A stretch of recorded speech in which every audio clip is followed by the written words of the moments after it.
Food is many things. How do you? I'm asking not about the biochemistry of food. What is food for you? Huh? Is what is so said compensation. What for you? What is it? What food is? Sorry, sustenance. So for you, sustenance. Can I see your face? Satisfaction. Satisfaction. Okay. It's like the primal matter for the building of our body. Yeah, that's all science. I'm asking you what is food for you? I Really? So Not all of it. you're in the morning think of let me build up my cells in the morning. Conviviality, And, yes. conviviality, share, share with Yeah. So it's yeah. So it's all. So for many people, food is a tool to connect with people. Sometimes when we speak about diet and certain things, people are angry at me, yeah, because food is a big tool for when it's one of the basic advices of Ayurveda. Don't cry, okay? Don't speak while eating. We used to have a sticker. I think it's still there, or somebody has thrown it away. I don't know. Silence. And somebody plucked it and thrown it. Still there. For the whole year. While eating. Tanmana bhunjida, it is said. Huh? Fully paying attention to the food and the act of eating and what happens to you. You eat is an advice. Right? Maybe you can go a little bit this, or maybe you can go a little bit this, or then she don't. Yeah, that's good. People who are hidden. Yes. So, not eating, not speaking, not laughing, not jumping around. Huh? And most of the time, then people say, "This is the only time I talk to my family." Then if I stop talking while having food, then I don't speak to my family at all. Then people get angry at me. Yeah? So then I say, okay, you first eat, and you will sit another 10 minutes and speak with your family. Okay? You can even save time actually. Okay? Because doing two acts at the same time doesn't help both. You know? So, what is food? So, how to eat food? I directly gave you an instruction now. The very first word Ayurveda uses, Ayurveda, and it's a science uses, life science uses, is food is the fuel for your fire. It's the first sentence.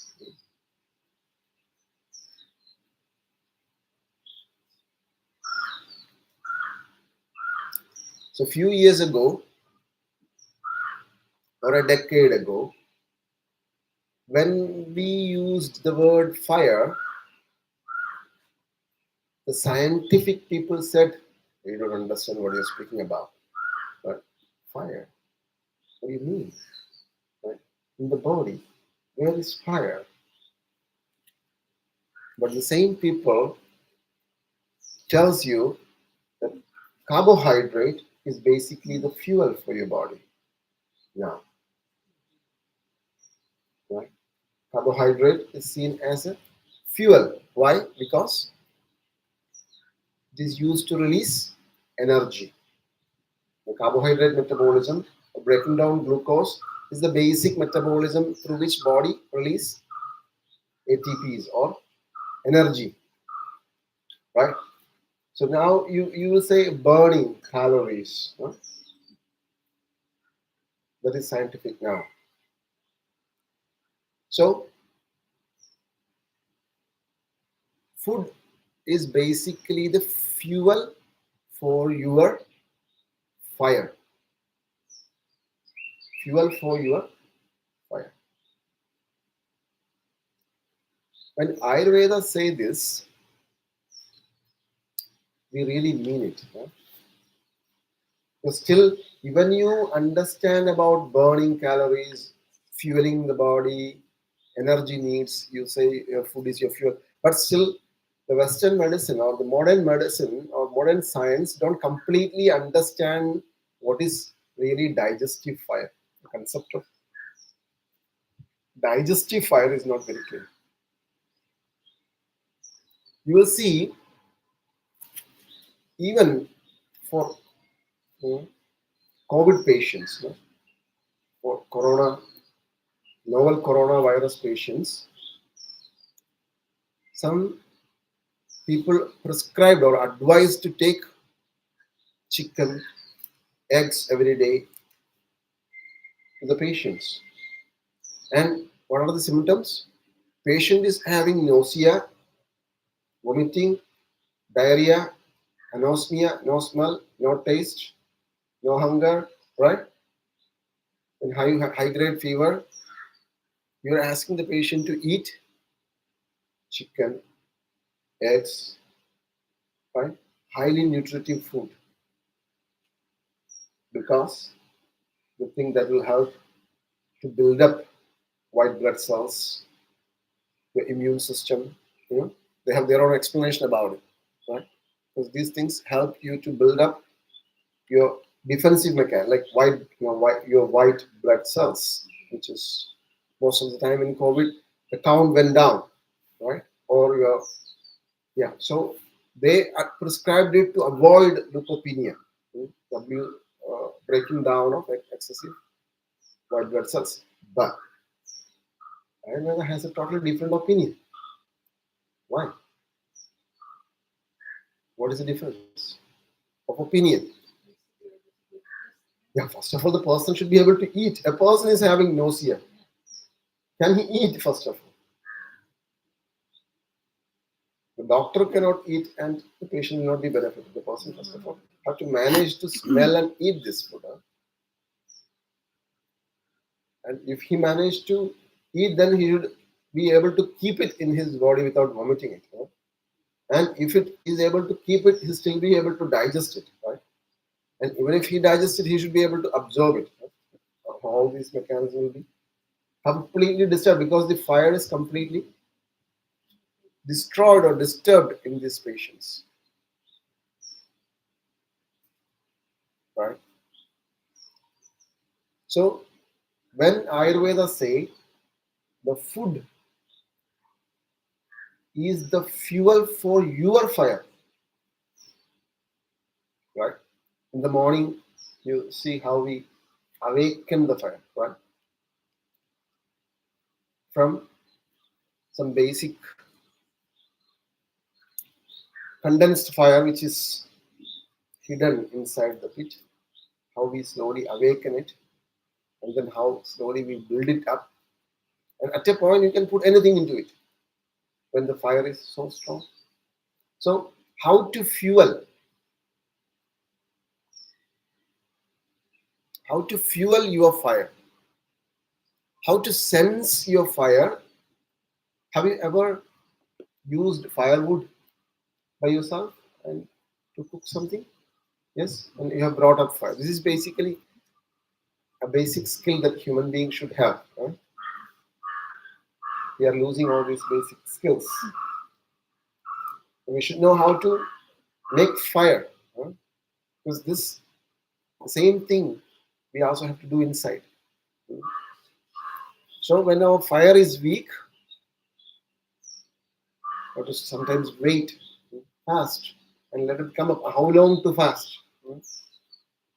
If you don't give fuel to a fire for long time, what might happen?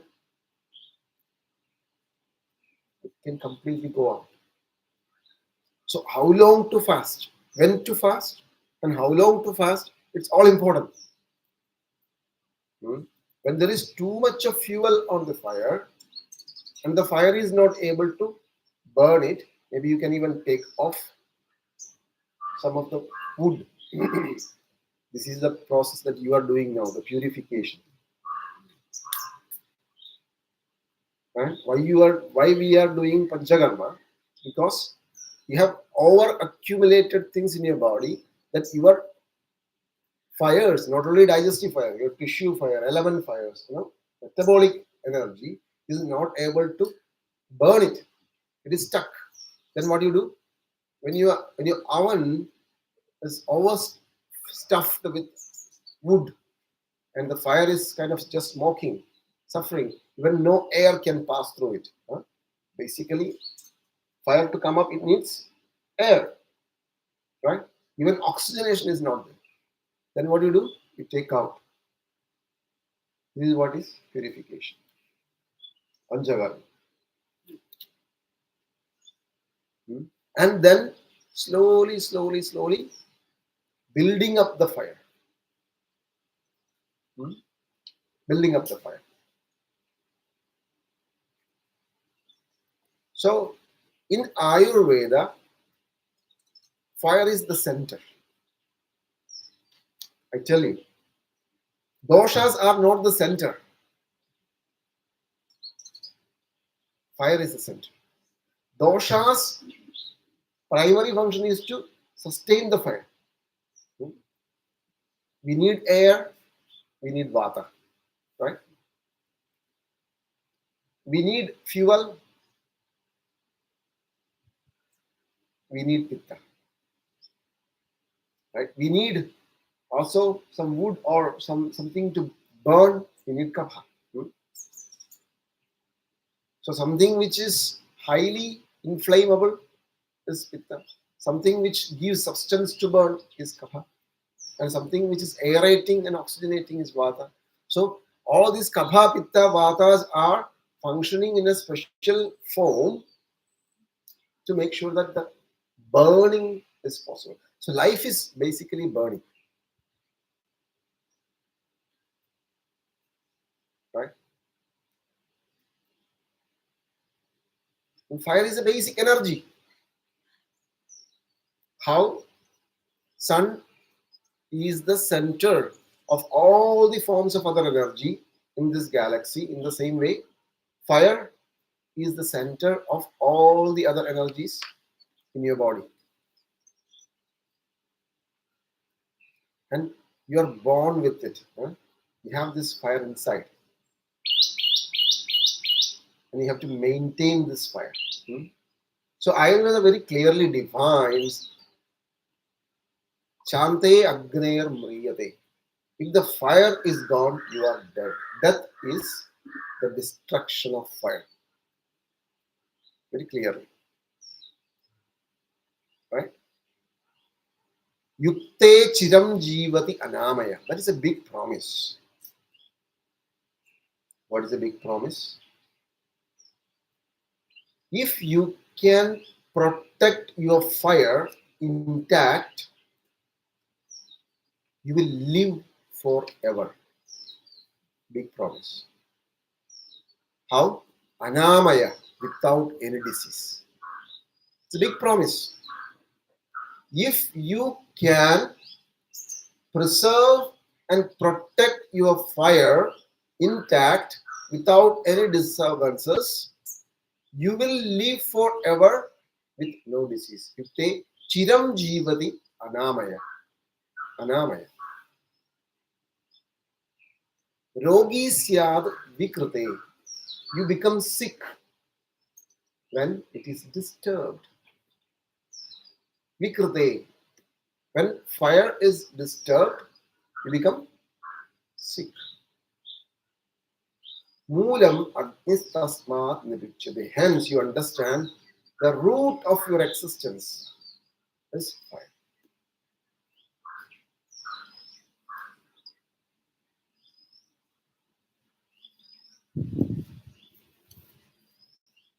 And one of the basic purpose of eating is to fuel your fire. See? So now the story is turning around. What is the story turning around? In chemical understanding, it is the molecules of organic substances or organic molecules like especially carbohydrate or even protein, which when broken down is producing what? ATPs, energy. Now we say no. It is the fire which is the energy. Fire is the energy. When the molecules that you eat is able to light up the fire, you will have energy. If your fire is disturbed by your protein, you will have no energy. You will simply feel it. If food was just giving you energy, soon after eating, how you should feel? You should feel very energetic, right? Do you feel so? You feel very heavy. Soon after eating, you feel tired and sometimes even nagging because it loads your fire. It puts something on your fire. The fire naturally goes down. Only after burning, it catches the fire, then it starts coming up. Right? So, what is giving you energy? It is the fire which gives you energy. So, only if the molecules that we eat or the food that we eat is able to light up your energy or brighten your energy, then it is that fire that you feel as your energy.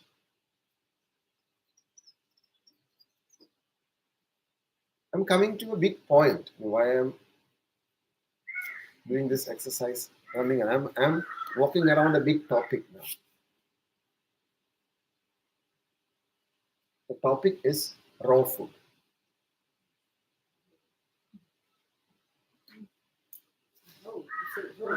Raw, yeah, uncooked food, yeah, uncooked food, or your favorite salads. I'm coming to that topic straight away.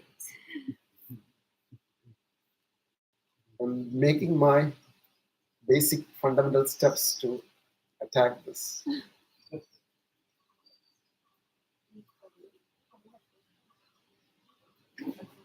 So, because you are all educated, that salad is excellent. Salad is the healthiest food, right? Because it contains all the nutrients without being disturbed, right? All the vitamins are there. And you think these vitamins will make you very healthy and energetic, right? Very good. And what happens? What happens when you eat uncooked food or raw food? The basic thing is you're putting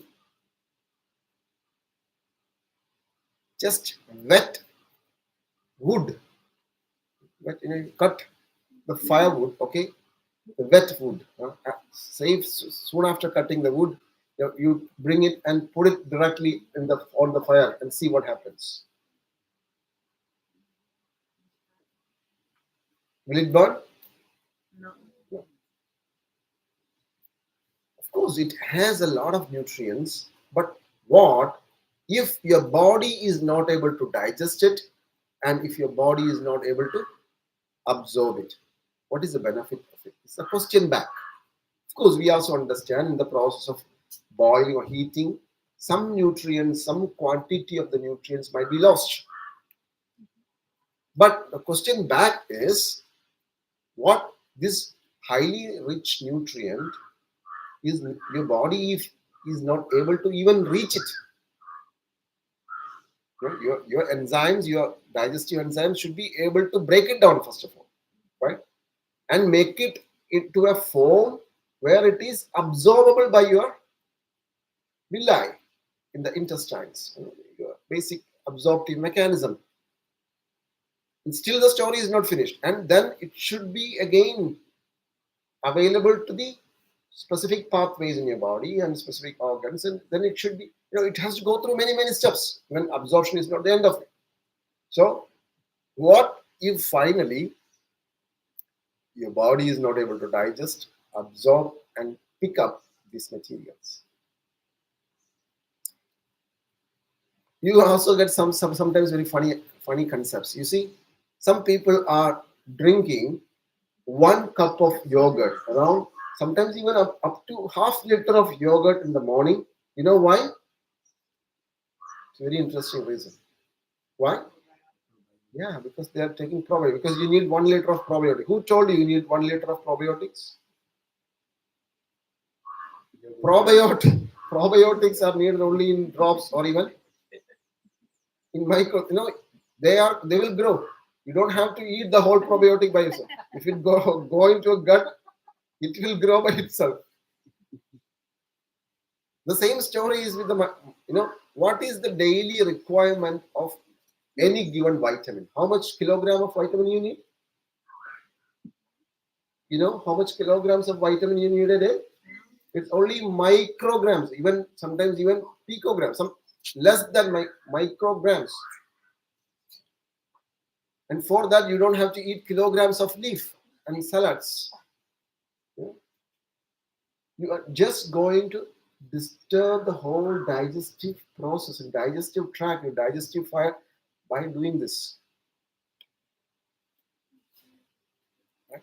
So cooking is half digesting. You understand? Cooking is half digesting. You're preparing the molecules which are digestible in the food to a better bioavailable form. You cannot absorb like in a leaf, like into your body as a leaf, right? So even animals like cow, which has four guts, which has 4 stomach. You can see after eating grass, it again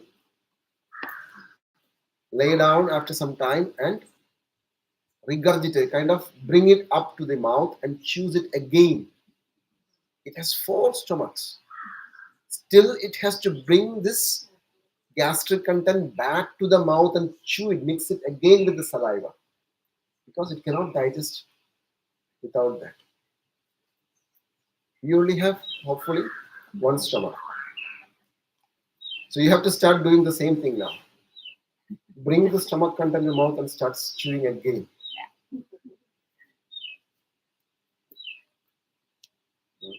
So the point what I was trying to approach to you, which is the very fundamental principle of Ayurvedic nutrition. Of course, as you said, as he was trying to tell, your food has basically different purposes, not only 2, but basically one purpose is to release energy. Second purpose is to create building material for replacing your body tissues, right? To build your cells. Okay. It's not just that, there are many other functions of food. Even it has to nourish your mind, right? It influences your mind. It determines the properties of your body, right? Even it determines your bodily complexion. You know that. Right?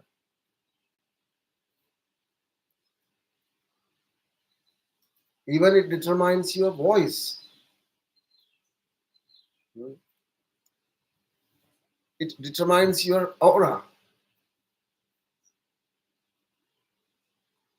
Forget about all those things, but at least you should be able to build your cells back, and I should be able to give you energy to run these machines, which are your organs, right? So the basic thing is, both these things are possible only when your fire is able to break that down, burn it,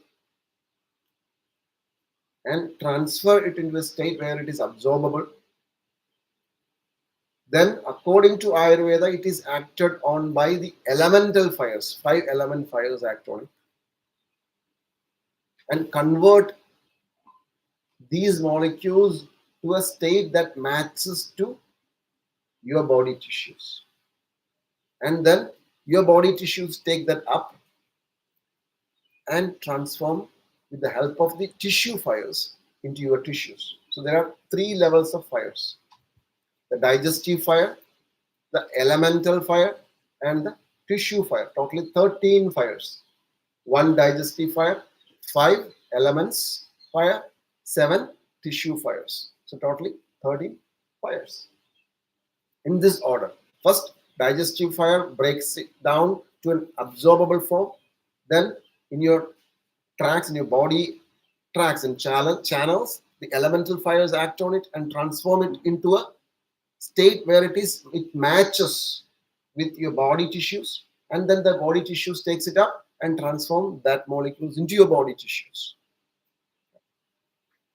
So the food should stimulate all these 13 fires, not just the digestive fire. And if your food is just pushing down your digestive fire, every fire, 13 fire will go down. And it will go to a metabolic delay, which is the cause of most of the diseases. Now, I'm very happy also the modern medicine, the Western medicine is also understanding. Now they speak about a metabolic syndrome, right?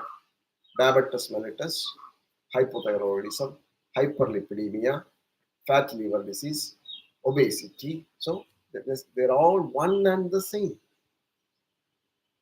Now they speak about this one and the same. When your digestive fire, your elemental fire, your metabolic fire, like tissue fires go down, it leads to a condition, even now according to Western medicine, called metabolic syndrome, which leads to, everywhere there will be blockage. There will be delay. So now, when you eat, your primary responsibility is to first of all listen to your fire and feel how is your fire and fuel accordingly. Right? According to the state of that meal time, how you feel.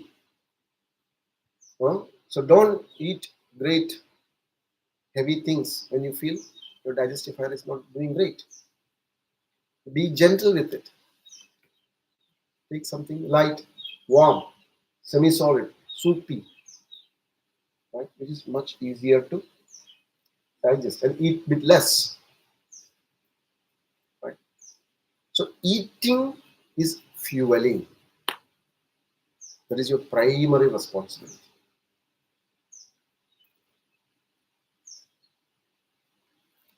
Right? To sense the state of your digestive fire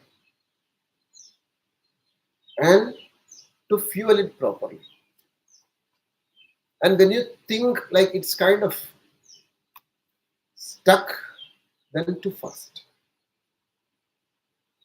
And to fast, not to fast infinitely. You fast absolutely, even without drinking, until you start developing thirst. Right? You fast even without drinking, even without swallowing saliva, and absolute fasting until you start developing thirst. Because at a big crisis of your metabolic mess up, even you don't have hunger, you don't even have thirst. So then what to do? You absolutely fast until you are thirsty, and then drink 1 liter of smoothie. Huh? No. Then drink sip of lukewarm water, boiled warm water. Sips, and help the process to continue. Observe.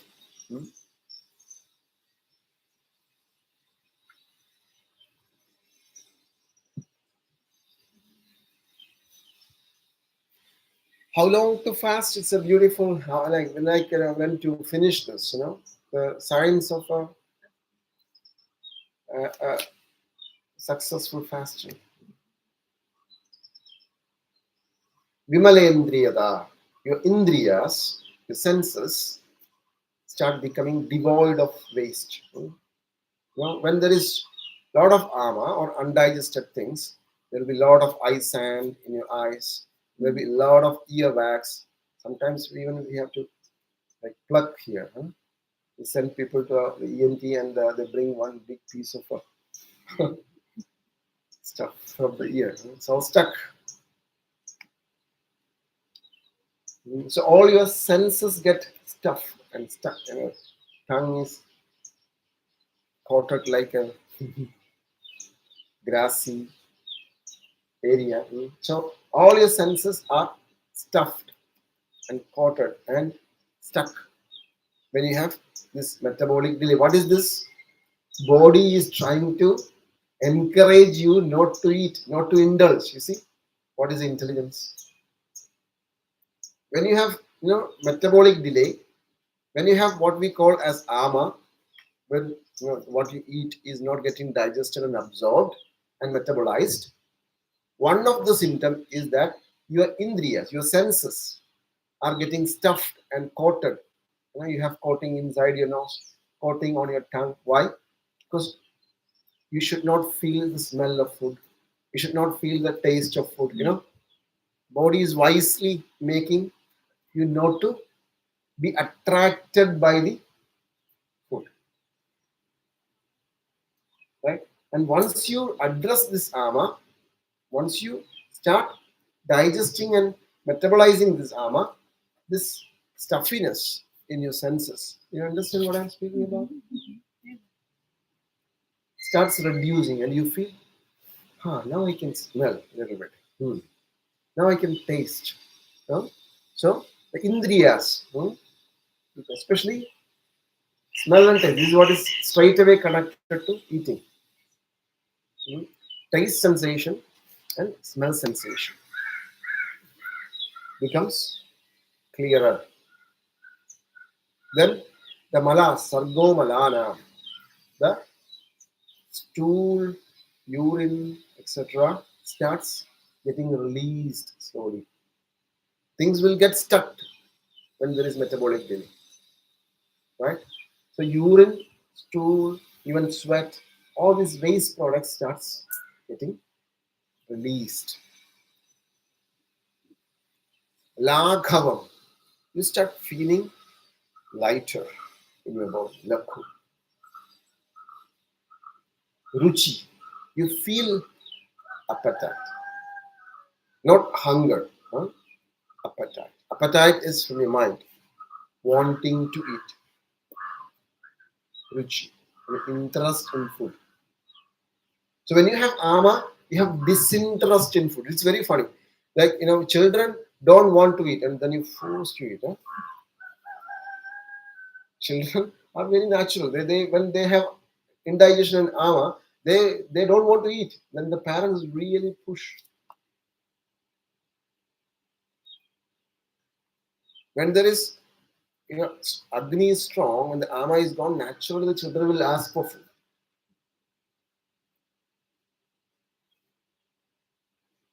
Then Trutrat Sahodaya, developing hunger and thirst at the same time. You start feeling hungry and thirsty at the same time.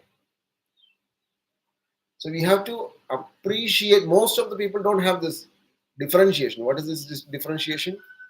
Differentiation between what is appetite and what is hunger. Because I think in French you use appetite as hunger. Oh no, I don't know. Yeah. So for some reason, people don't differentiate between what is hunger and what is appetite. You ask about hunger, they speak about appetite. You speak about appetite, they speak about something else, and then you're like confused world. If you further ask, then they will ask you back a question: what is hunger? You tell me first of all what is hunger. Then I'm completely confused. Right. So hunger is a physical feeling from your stomach. It's a pity, that human beings don't know what is hunger. And I think no other animal in this world eat without hunger. See, when we watch these Animal Planet and Discovery Channel, etc. You can see lions are just lying there, and every other deer or other animals are just running around. They don't go and kill and eat. Only when they're really, really hungry, then they start to get up. Now the scene is going to change. Dun, dun, dun, right? But for us, whenever you find something around us, you eat. And then we don't know what is hunger also. And also, I think the only animal which asks a question to a doctor, how much water should I drink? See, no animal has this doubt, right?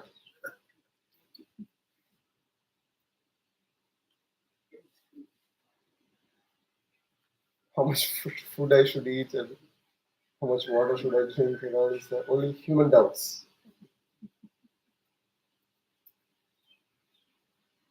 Yes. So because we have lost these sensations, right? We have lost listening to us. We have lost basically every sensation. Now we only have some Google sensations and alerts.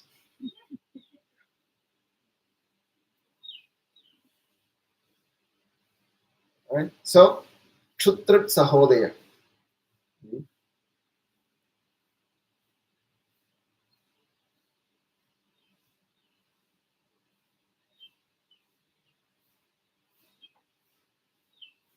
Then starting to feel energetic.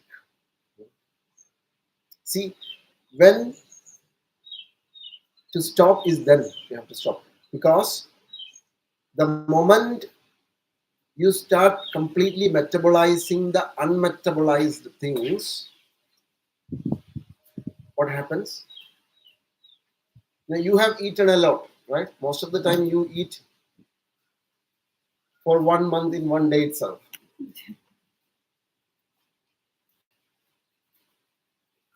And then you have enough things stored in the body, right? In many places. So.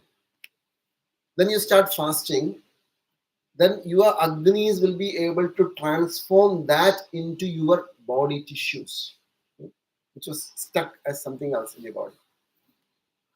Then you feel energetic because now a lot of energy is being produced because things what you have been eating for many months is stuck somewhere. Now this is brought back to your channels as source of energy, and at that point you start feeling utsah, energy, enthusiasm.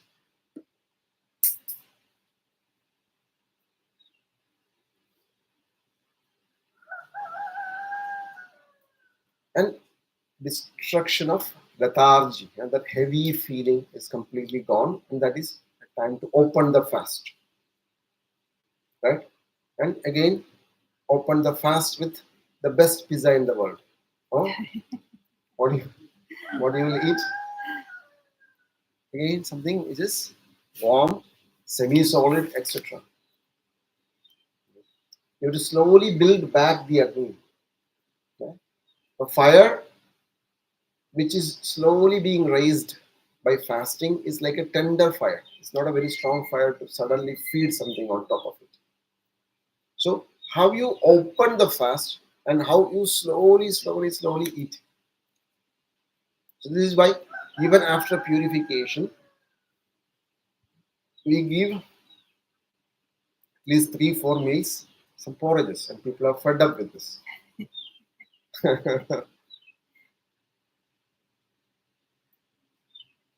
You might feel slightly undernourished, but that is okay. It is important that you feel hungry. Your digestive fire is awakened and really able to digest heavier food and slowly eat. So this understanding of the Agni is the most important part of Ayurvedic nutrition.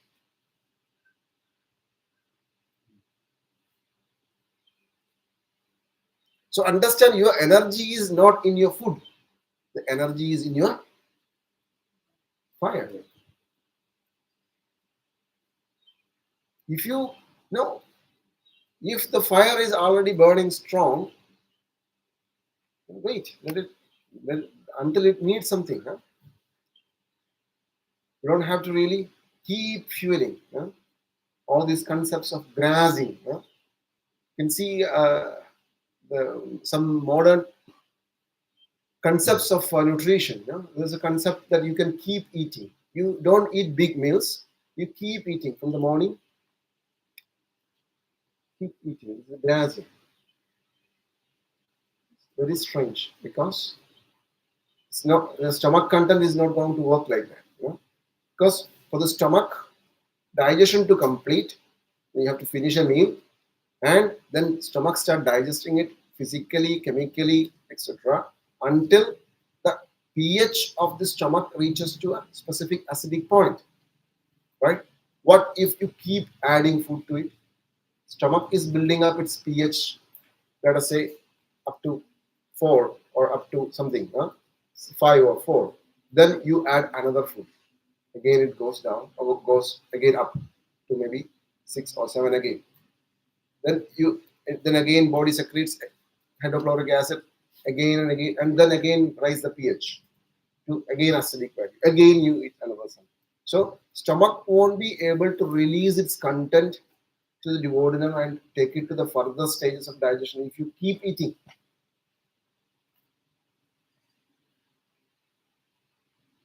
So keep on eating or snacking is also a very unhealthy practice.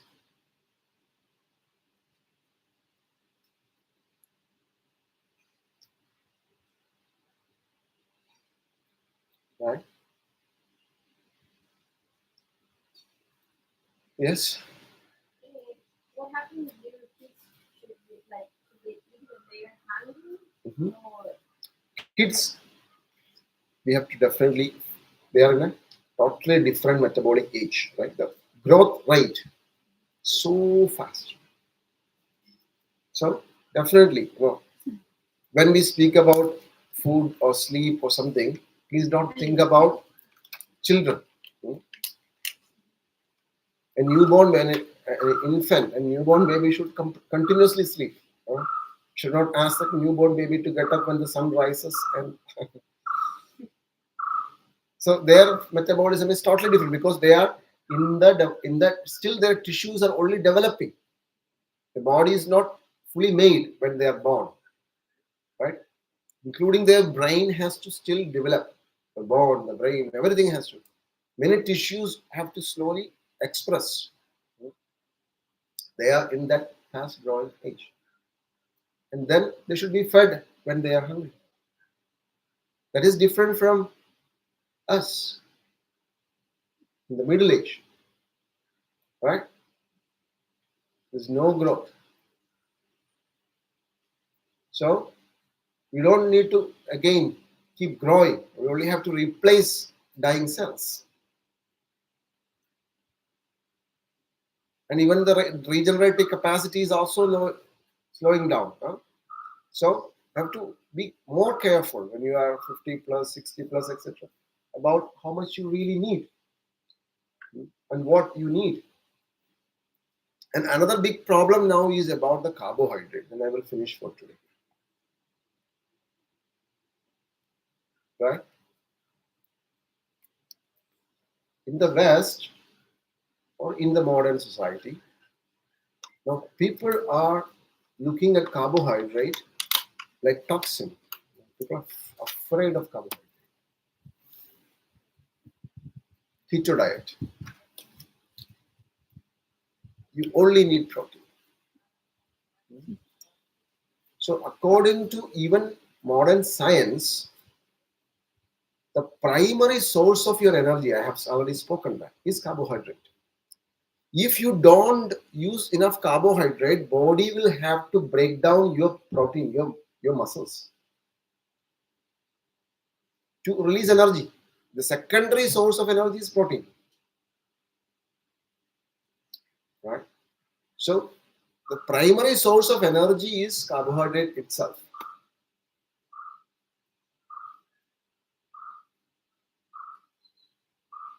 Especially good grains. The first group of food that Ayurveda explains is about grains. And grains has a special capacity. Let it be any grain. Let it be wheat or rice or quinoa or amaranth or millet or rye or buckwheat, or if after harvest, without removing the husk, if you can keep the grains well physically stored, well stored, without getting wet, without getting too hot, without any insects affecting it, grains can stay for centuries or even sometimes millenniums, preserving life. You can take that grain out, put it in water, next day it will sprout.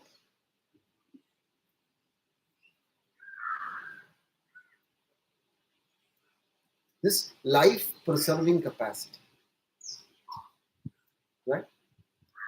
There are special forms of life, tissues that can preserve life for centuries at least. It has to be physically protected. You don't need any preservative. It has to be just wooden boxes, wooden barrels. You can just keep it safe without dehusking, without taking off the husk. It has such a life preserving capacity.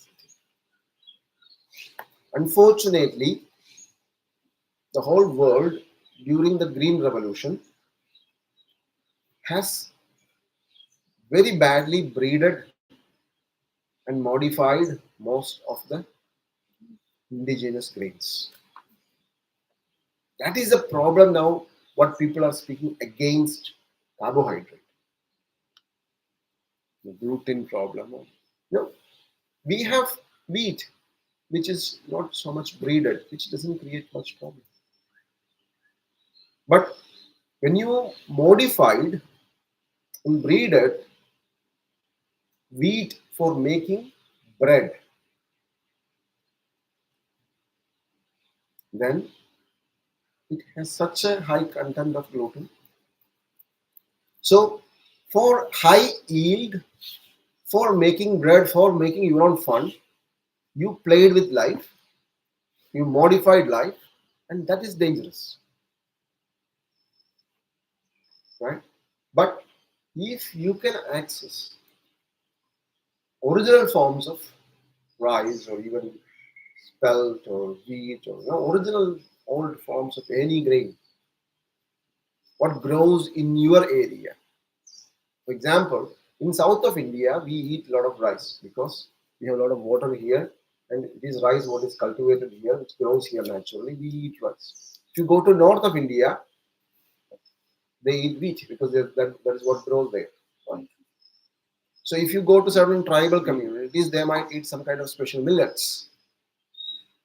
So it doesn't matter. But a grain, if you look at any traditions, old cultures in the world, always the staple food was a grain. Even your usage of a bread and butter, it's not ham and butter. Huh?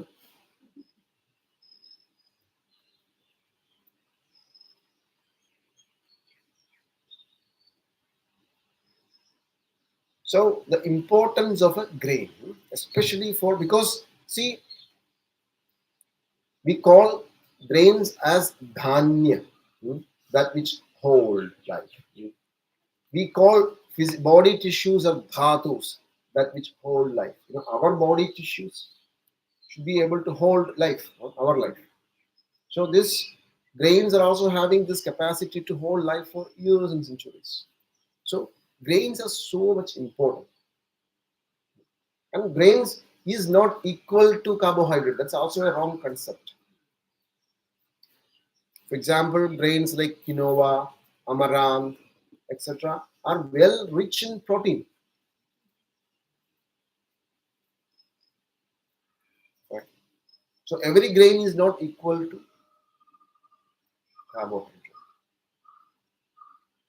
So people are now afraid of eating grains. This is also a problem. So we have to find good sources of indigenous grains in your community. Eat diverse grains. So you can see in our kitchen, you see at least diverse grains being used. This is a very important thing for the life preserving capacity. So you are not only getting the molecules from food, you are not just absorbing either protein or carbohydrate or lipids from, you are also taking the energy of a, with an interesting example I will finish today. When we speak about aphrodisiac substance, which helps fertility and sexual potency, any animal, including chicken, which lays a lot of egg or have a lot of offsprings or which reproduces a lot, is aphrodisiac. Chicken is aphrodisiac because it lays eggs every day. Rabbit is aphrodisiac because in one delivery it can have even 20, 25, 30. Pig is highly aphrodisiac. So any animal, okay, now if you're a vegetarian, any fruit which produces many fruits in one stem, grape, pomegranate, like multiple seeds in one inflorescence, highly reproductive. Fruits are, seeds are reproductive, reproducing.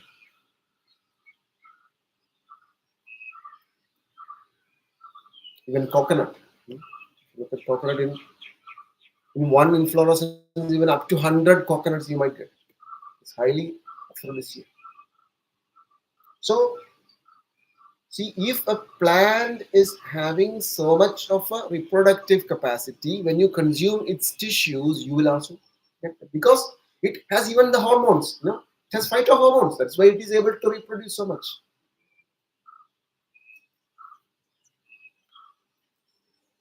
Also, it's meat. Even it's milk, it's egg, So I'm giving an example. What you eat is not just carbohydrate, protein, lipids, etc. Of course, your body is not just made of carbohydrate, protein. It also has, of course, it's proteins, but it's not just muscle or it's not just blood. There are also enzymes, hormones, many other biomolecules which really controls you, right? Which plants and animals also have it. So when you eat, you're also taking that. You see, for example, another problem now. There's a lot of hormones used in poultry now. A lot of hormones. And this is creating a lot of problem, especially in children, in girls. You just see if children, especially young girls, eat a lot of chicken, they become obese and they develop polycystic ovarian disease because there is so much of hormones injected into this chicken to grow fast. And so its meat has so much of hormones. So it's like taking a shot.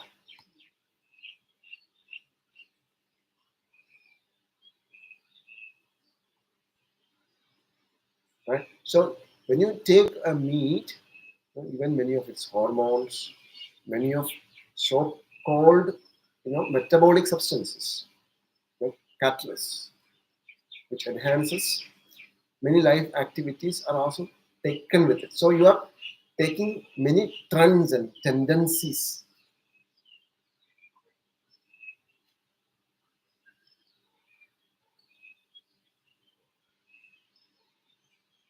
So it influences your mind, it influences your body, it stimulates, it activates different metabolisms in your body. So we have to start listening to these so-called secondary metabolites. Secondary metabolites means it's not just carbohydrate, protein, etc. Something other than the primary metabolites, which is most of the time deciding the medicinal property of a substance, which is more influential than the nutritional value. So we have to listen to those tendencies. So a very fast. Now what is all about agriculture? Agriculture is all about fast growing and high yield. You agree? So we try to influence many farmer communities in India and in abroad, and it's not easy because they are in such a competition and they are also not in big profit. So agriculture is all about fast growth and high yield. What is the biggest disease now? Cancer. Why? Fast growth, high yield, right? Certain parts of fast growing, you also will grow fast, and some part of your body will have high yield also. High yield. If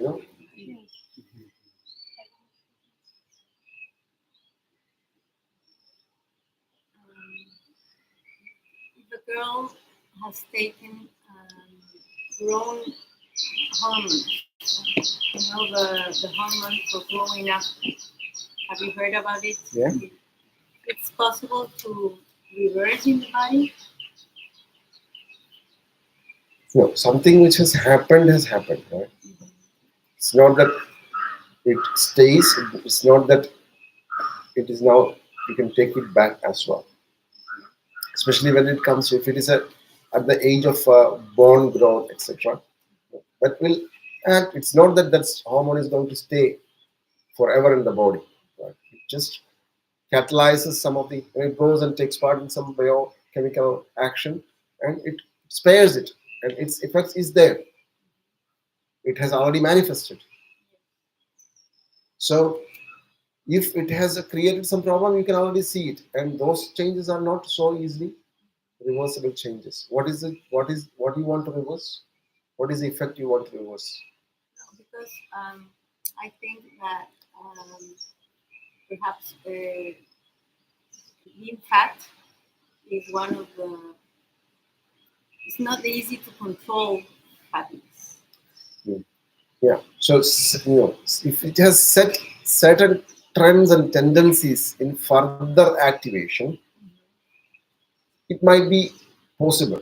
If you're just fat metabolism, or such, if it is, for example, a bone growth, if the person already has become very tall, we can do Yeah, everything. sure enough. So, but with further influences on metabolism functions, we may be able to reverse by correcting certain things. But if it is already manifested structurally, you cannot do anything. And it can develop also hypothyroid problems. Hypo.